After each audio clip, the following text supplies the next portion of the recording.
Welcome to the Heart and Soul Wellness Podcast, where we inspire women by teaching applicable skills and tools and assisting them with connecting with one another, healing, and aspiring to their highest selves so they can reach their full potential.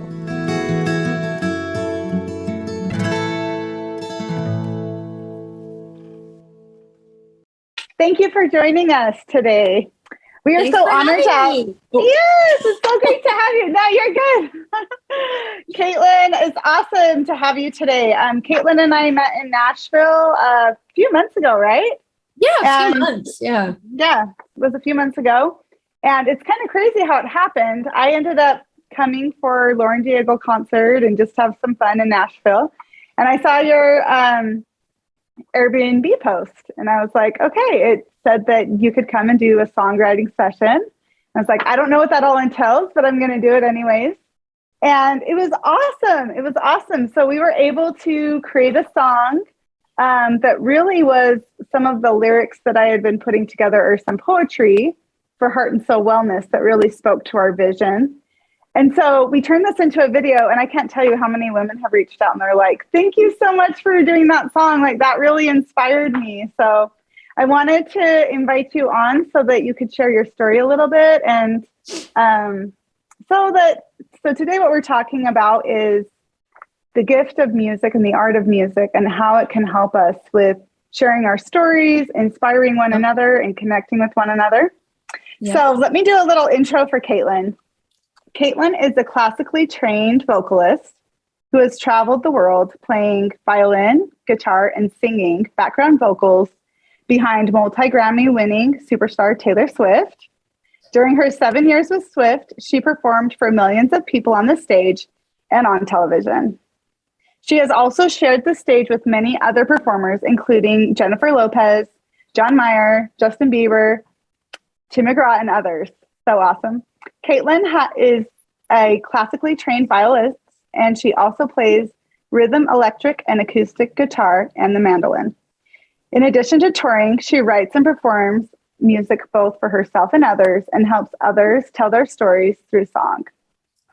In addition to music, Caitlin enjoys impressionist painting, hiking, and kayaking. Oh, so awesome.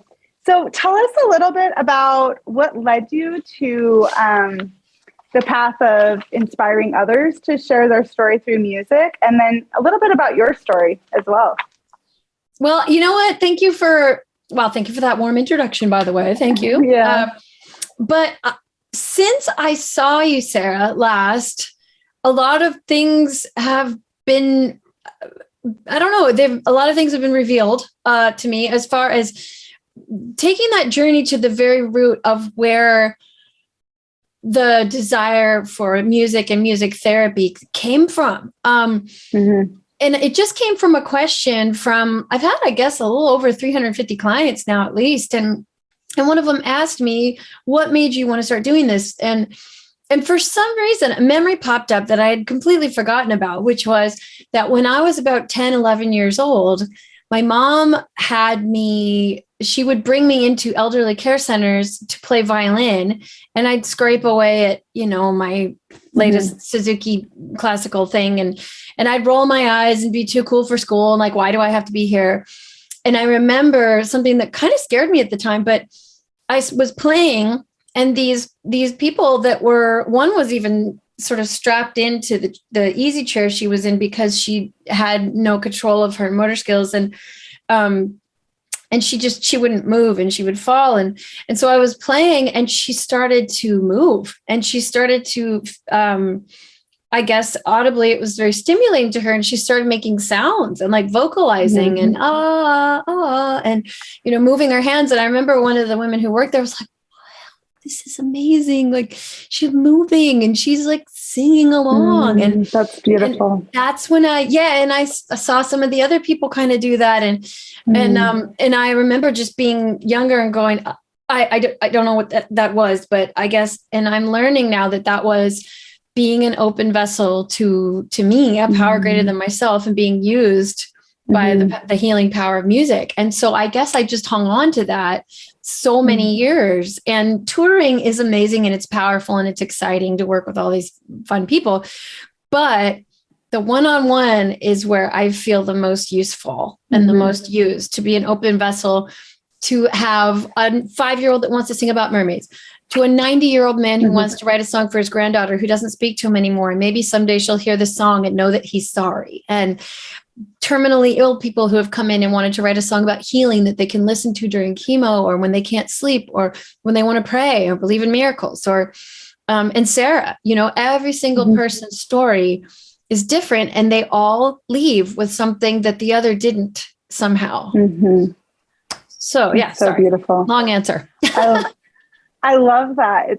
It's incredible too. One of the things that I noticed during my session with you is that things just naturally unfolded, didn't they? Yes. And yes. One of the things that I was thinking, so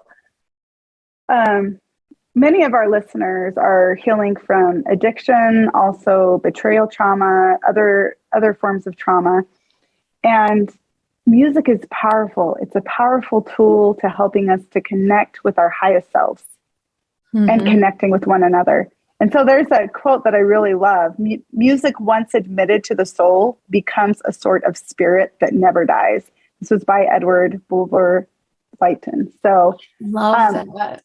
Isn't that beautiful? And so yes. I'm curious about, what your thoughts are about that, and how you've seen this process unfold for individuals healing from trauma and really needing to reconnect with themselves.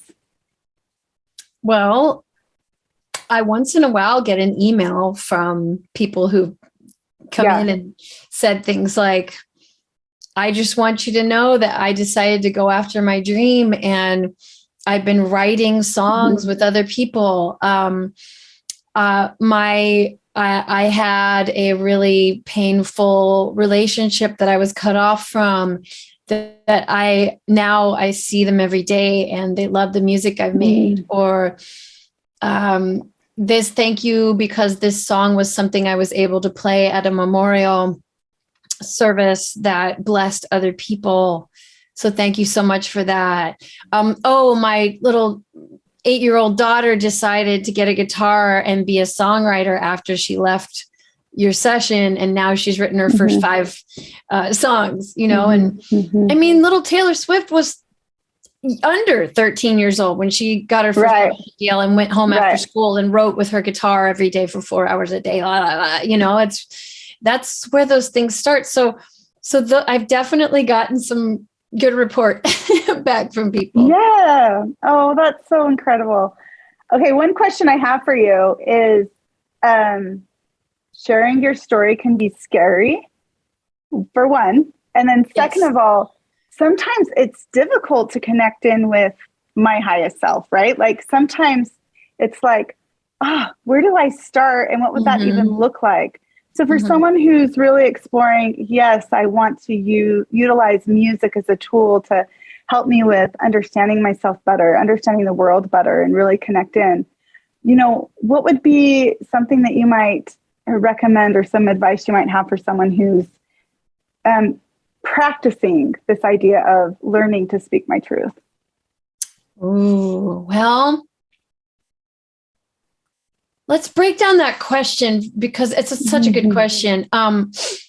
I notice the way I position myself in the studio is that of a therapist, because my back is turned a little bit to these people. And so that is part of, I think, why they feel well insulated a little bit.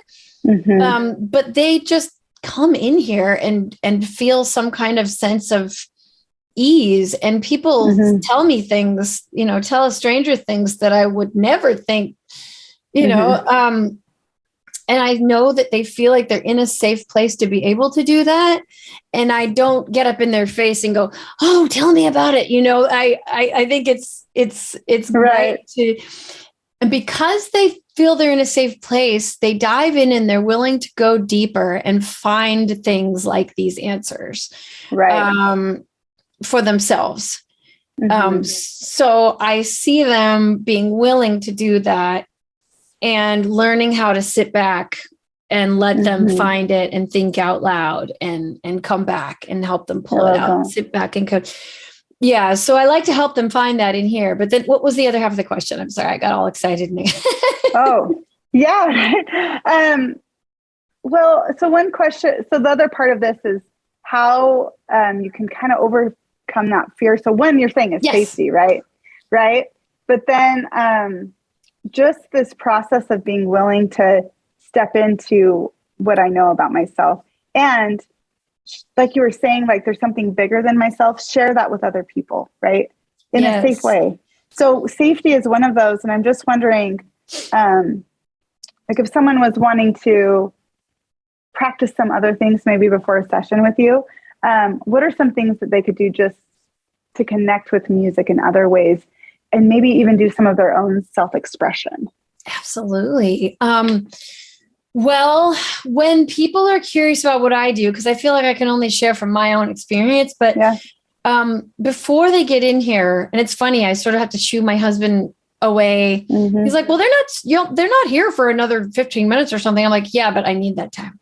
And I come into my studio and I already get everything set up. And the only thing that's missing when I prep for this is like the burning sage, because I walk around and I just say, I'm open. I bless this place. I clear it out. Right. Let me be an open vessel and vehicle to help these people however they are ready to. And I do that way. The place is prepared. The session is open. I don't have to click away at my computer to prepare anything. It's ready to record. And my little voodoo of doing that seems to work for me, But I do encourage them, like when they ask, like, some things about this, I tell them I do that. I prepare the space for you. And sometimes they ask, is there anything you could encourage me to do afterwards? So I do get into, I say this all the time, but I'm like, I know you're probably going to get annoyed by this, but meditation. Right. And I just recently watched this Jewel podcast. Jewel has had an incredible life in her folk music. She was homeless for a while. She struggled. But she said that people tell her often, well, I try to meditate, but it doesn't work for me, or I get distracted. And she said, well, it's not hearts and rainbows all the time when you meditate. It's you being aware of the thoughts coming in and out and passing through you like clouds. And so I encourage my people to do things like that. Right. Absolutely. Really opens you up to that creative process. I'm in a mindfulness-based stress reduction training program right now.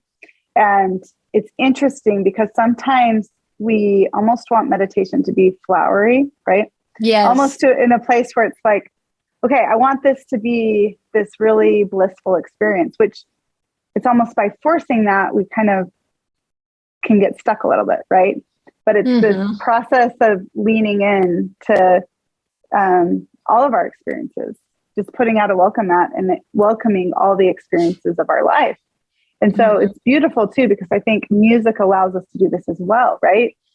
You hear a song that just brings up grief in you, right? And you lean into that, or a song that brings up joy and you can lean into that. And just this process of accepting and understanding this deeper piece of ourselves as we go through the process. Yes. Yeah. Absolutely. Yeah. Allowing those things to be, I guess, considered your higher power, Yeah. I love that. It's beautiful. Okay. So one question I have is, as someone is diving into this process of learning more about themselves and self-discovery and healing through music, what have you seen as part of like the benefits of engaging in lyrics or poetry, music? What are some of the things that you've seen come out of that? I know you've already mentioned a few, but I know there's probably so much goodness you've seen from that. Oh, 100%. I'm one of those nerdy people who I've kept a journal since I was 11. And I have every journal that I've ever, and I've only just gone back and started to look at them. And the value of writing things down has just blown me away recently. And so to me, it's a medicine to, it's a daily medicine to write down your thoughts, write down what you do, sketch a stick figure if that's the first thing on your mind. It's an exercise physically, emotionally, mentally, that allows you to just tell something in someone, this documented thought or feeling that you feel is important. Maybe you don't feel understood, and you write that down, and at least it's there. It's kind of as basic as, I'm not going to remember all the groceries I go get at the store unless I have a list. Once that list is made, you feel relief. And and also just the magic and joy of looking back. And this Valentine's Day, I found one of the journals that I kept this journal back in 2014 when I met my husband. And right before we started dating, I have these journal entries about how I first met him and how I'm falling in love with him. And these are the things that he does to make me feel loved. And for Valentine's Day, I pulled that out and I read that journal entry to him. And it's beautiful. It takes you back to that moment that you forgot about. It makes you more present. I kind of feel like it makes me feel like my life is longer because all these things didn't fade away. They're there and they happen. And so lyrics are extremely important. I think that we don't, as artists, most of us don't like to listen to our older songs because they often remind us or trigger something in us that, oh gosh, I was 25 then, and I was so into this and that, and I was unhappy. So I don't like listening to that old song of mine that I wrote then because I'm doing so much better now or whatever. And some of us are just kind of embarrassed by that. We feel we're much better writers now or much better artists now. So we don't want to hear that other stuff. But audiences don't know that. And that's why a lot of them, they come to see the Stones because the Stones are going to play Satisfaction. You know how many times the Stones have played Satisfaction?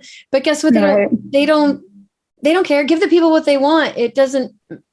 So your perspective is what matters, and that, and what's important. And to write those things down and have those lyrics are incredibly healing, even if you're ever the only one who sees them. So. Right. The beautiful piece of this is the unfolding, but also the ability to pause with like those moments. One of the things I love about some of my favorite songs is just the beauty that comes from that song, the way I feel about it, but also the experiences that I have when I'm listening to them. So it gives us this moment when we write poetry, we can go outside and look at a tree and start writing about this tree. And all of a sudden we had a relationship with this tree in terms of, like the beauty that I just experienced, this ability to pause and take a moment to really be in our life instead of just responding or reacting to life. Right. You can sit back and observe, and then all of a sudden you have a relationship with this thing. And I love that you bring up the tree because, man, we are of nature. So if we liken the things that we go through to nature, there will be a metaphor that will work every time for whatever we're going through. We've long separated ourselves from seeing the analogies in nature every day of our lives. Right. It's so important. So. Yeah, it really is.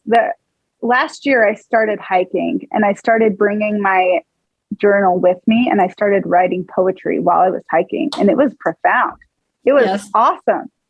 And that's what I do now. I take my journal and I sit down. There's this hike that I just absolutely love. And it's this little cove, and I can go up there and usually nobody's there. And I just sit and I just write.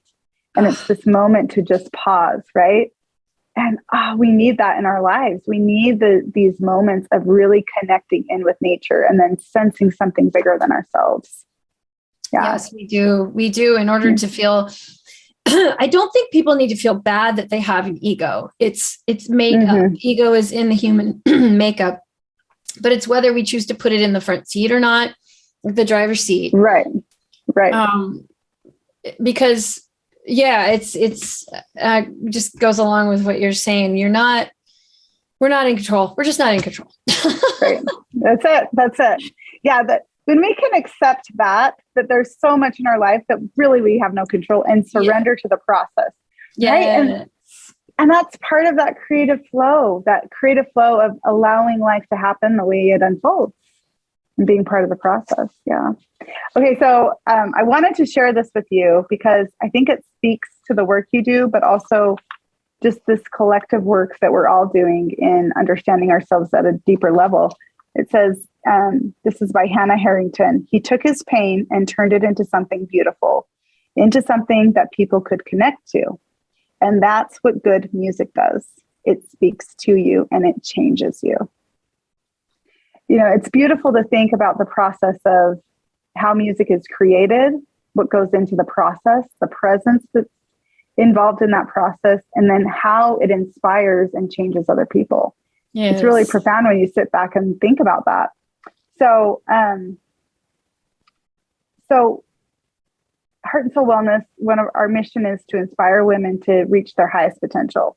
It's interesting to see how this creative process works in our lives, especially when it isn't forced and it's part of this beautiful unfolding in our life. So tell me more about how you see this unfolding process as you've worked with more and more people in connection to turning your pain into something beautiful that other people can connect to and then perhaps share with others. Well, I just do 1 second at a time in here. Mm-hmm. And that big thing that takes over generally does that job. I don't know how to describe it, Sarah. I know. It's yeah. I at one point I just kind of strapped myself into the roller coaster and I'm not driving it. Mm-hmm.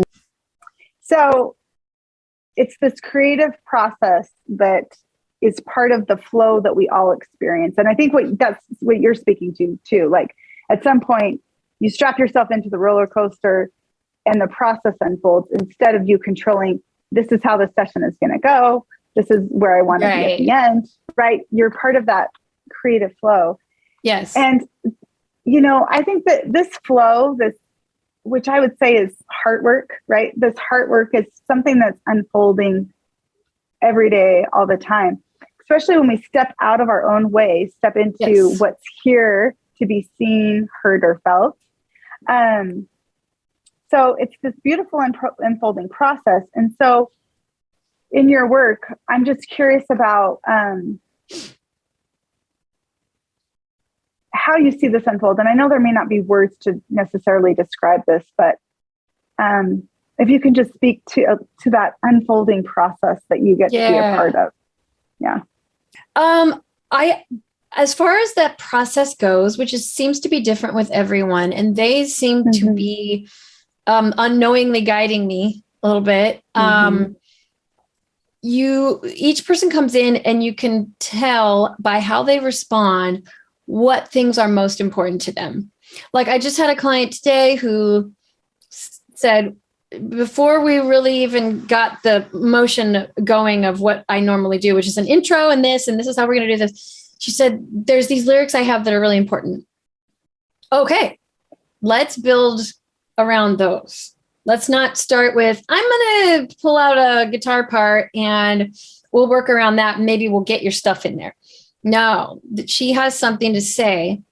A lot of people don't come with actual lyrics yet or things to say. So I'll take those because that's her authentic self offering that to me. We'll work around that. So first thing I did was like guitar track and I had her sing those choruses. And in 2 hours, it's really hard to allow everybody to come in and try to sing. I mean, there's a line between paying a producer and a studio to record you singing a song, which is like thousands of dollars later. I mean, it's a different experience. This is about what we're talking about, where we're pulling something out of them that they needed to get out, you know? So I wanted to be as much hers as I can. So she led with that. So I followed. So that her process went like that, you know, and then the rest of the song was built around that. Somebody else comes in like you with a special topic that you want to have focused. We're going to work around that. And the process is going to show itself to us as we do it the way it is meant to. When someone comes in and says, my dog passed away and I want to write a song about Fuzzy, and I go, okay, we're going to work around that subject matter, So I think each person's process seems to consistently have that inconsistency. Right. It happens. It's just, there's my thing. We're going to build around that, right. Yeah. What's interesting about when I came in to see you. So first of all, I didn't know what to expect. And I was just doing it for fun. Right. I was like, this sounds like be a great time. I'm going to go and do it. So I didn't even have necessarily the intention of it being something connected to heart and soul wellness. We just started pulling up some of the poetry that I've been writing over the last, and then certain lines just spoke, and then here we are. And so it's really incredible to think about the process, because I had no expectations, I really didn't. I didn't have any expectations. Somehow it just flowed together. And then, we have this beautiful song that we're able to share with other people to inspire them. So it's really cool. I bet you go ahead. Yeah, I bet you see that process unfolding quite a bit in your work. If they're open. There's something magic about this room where 99% of people just sit down and they open up. Right. But sometimes they don't. In fact, I will say this has been the interesting tightrope to walk for me, is when people come in and say, oh, well, I'm already a songwriter. So I'm a musician too. So I want to do these things and these things. Okay. All right. How many songs have you written? Oh, I have like 2,000. And how many of them are finished and recorded? 2. You know what I mean? And so I said, okay, today we're going to finish something. And since you're a songwriter, if you don't like it, I am thrilled to send you the files, and then you can put them in your recording equipment, drag that session in, and then you can go home and change this however you want. And you can add your vocals and add your instrument. And I would love to hear how it turns out and send it to me, because I want to hear it. So it's cool to be able to filter people that way. But I prefer the non-musician.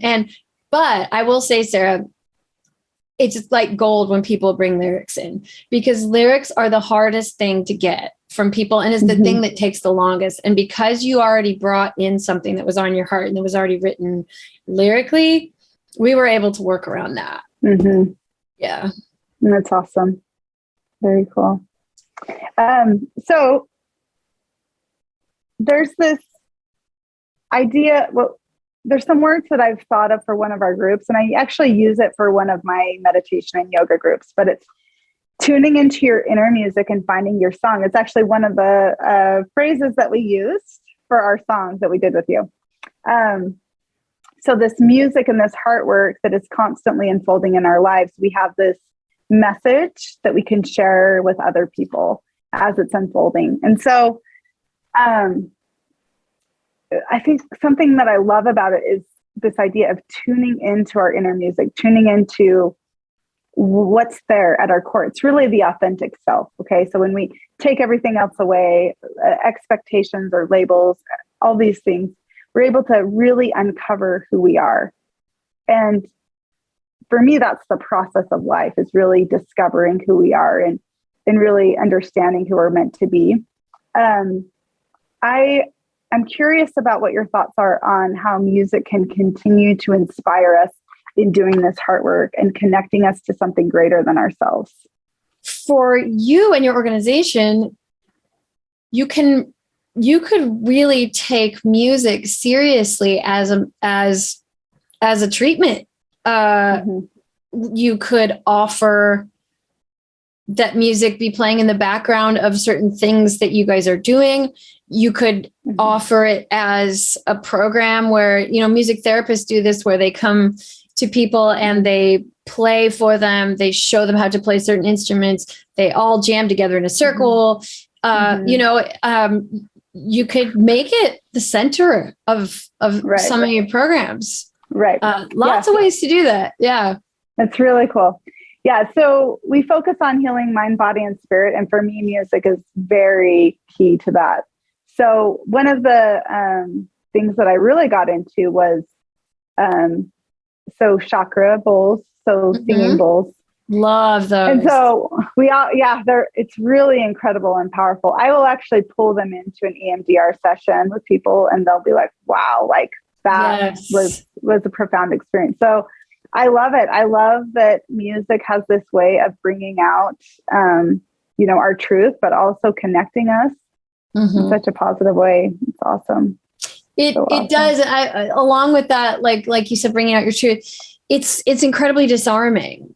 I've noticed sometimes that children, not everyone likes loud music in your face or even just music in general, because it kind of pulls something out of you. It opens you up sometimes even against your will. And a lot of little kids don't know what to do with that. And they hide their face or they go somewhere else. And adults do that too. They just don't do it like that, Right. But they are broken open by those things without their consent. You've seen people all of a sudden dissolve into tears who maybe you've never seen cry before in your life and you've known them forever. Or this person is a total introvert until their song plays on the jukebox at a bar. And then all of a sudden they're out there on the dance floor. Like, what happened to them? I think against your will, you end up on that quest and looking for that truth you're talking about. Yeah, right. Exactly. It's awesome. Yeah. It's awesome. So tell us a little bit about some of the people who inspired you in music. So just kind of tell me a little bit about that. I'd love to hear who some of your inspirations are. Man, how do I even get started on that? My dad was very musical when he was a kid, and his dad wasn't really supportive of that. And he wanted to play violin when he was little, and his dad said that's a sissy instrument. You can't play a sissy instrument. And so dad begged and finally they settled on guitar. So dad played guitar, and when I was just a baby in my high chair, I was la la la la la singing, and and he noticed I had really good pitch, and I would sing these big intervals. And it's funny thinking about it now. I forgot about this, but he noticed that, and he kind of did I'm going to give her every opportunity that I didn't get. And he, by the way, was a tremendous guitar player at that point, and was thrilled to help coach me in that. And what's really funny is as I grew up 4, 5, 6, 7, 8, 9, 10 years old, I wanted to be a guitar player. And he said, well, why don't you just learn to play violin like a guitar player, since that's what you're really good at? And I said, how do I do that? I love the Beatles, and because mom and dad, I mean, they raised me on the best music, Carole King, Paul Simon, the Beatles, James Taylor, Joni Mitchell, Crosby, Stills, Nash, Carly Simon, all those wonderful artists. I was a very Laurel Canyon girl. But we were sitting down and listening to the Beatles once, that song, something in the way she moves. And I really wanted to learn that solo, the guitar solo. Do, do, do, do, do, do, do, do, do. Well, that's a guitar solo, And I said, Dad, how do I learn how to solo like that? And he said, well, and he told me how he said, play the pentatonic scale of this key. And he would play guitar, and then he'd show me how to pick the notes in the key of whatever he was playing on guitar. And he taught me how to improvise, AKA solo, like a guitar player on violin. So that's where a lot of my influence came from. And then I started looking at the Dixie Chicks and Dave Matthews Band as I was in college competing in orchestra.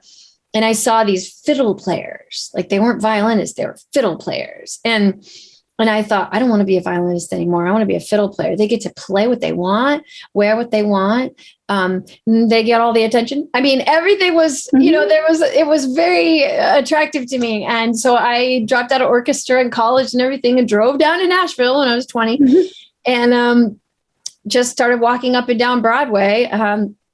yanking on pant legs of people up on these stage and saying, "Can I play?"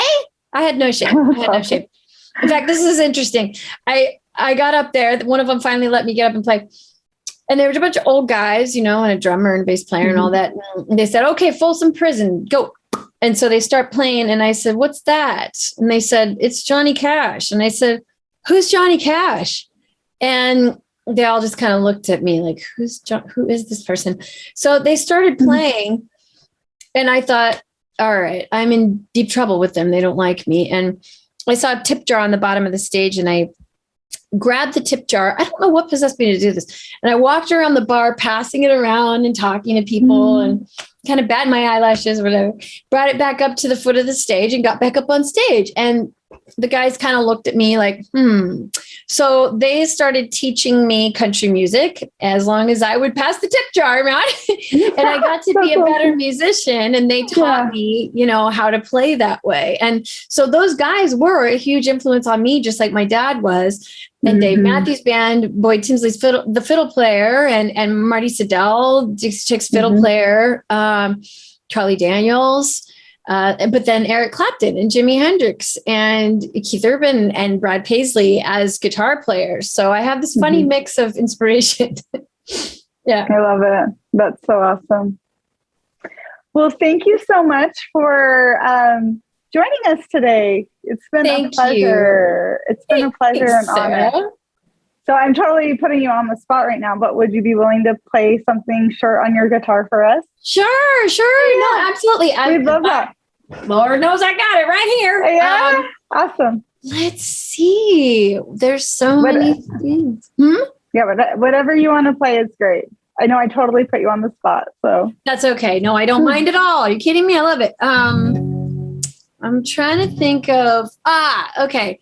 How long do you have? 2 minutes, 3 minutes? we can do up to 5 to 10 minutes. Oh, that's great. Whatever you want to do. This is probably 2 to 3 minutes. This is good. Yeah, that's perfect. Yeah. Let me bring this down just a little so you got a little bit of the guitar. Okay, so this song is fun and silly. And I moved to San Diego many years ago, but mainly La Jolla. So not San Diego proper, but La Jolla. And I got to know the people in the neighborhood, and it looked like a TV show to me, the way it went. And between Del Mar and the racetrack and this neighborhood, this is the way I saw it. It's called Living in La Jolla. Oh, awesome. It's like a Bentley bodega with a permanent wave, like a diamond in the sidewalk when you try to walk away. Yeah, nobody's gonna touch me when I'm walking on air with my voice from the LP, with the sun-kissed hair, looking like I don't care when I'm living in La Jolla, where everybody's got style. You want a January sunburn, maybe come and stay a while. Don't you know that I'll be living in La Jolla? What a beautiful sound. Yeah, I'll be waiting there for you, maybe when the sun goes down.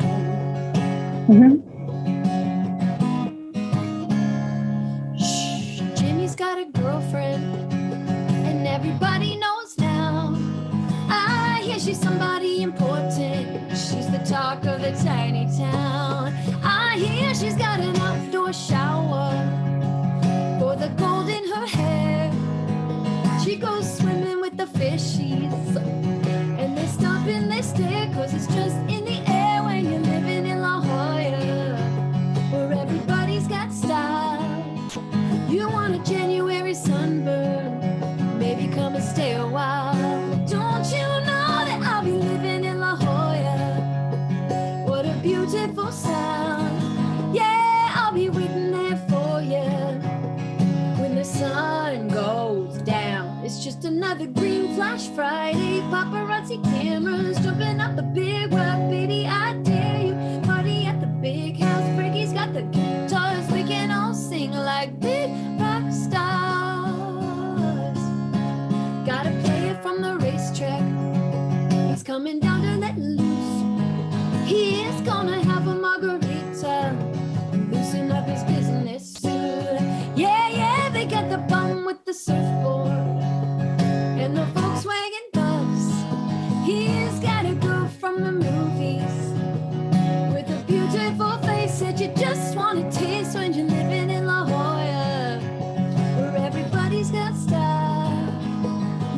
January sunburn. Maybe come and stay a while. Don't you know that I'll be living in La Jolla? What a beautiful sound. Yeah, I'll be waiting there for you. Maybe when the sun goes down. Awesome. Thank you. That was incredible. Awesome. Okay. So if people want to get in contact with you, how would you like them to do that? You can contact me through CaitlinEvanson.me.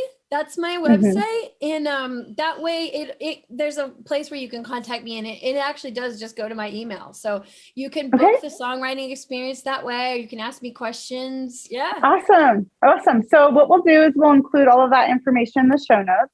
And then we'll also put in the video the song that we created together, just in case people want to listen to that.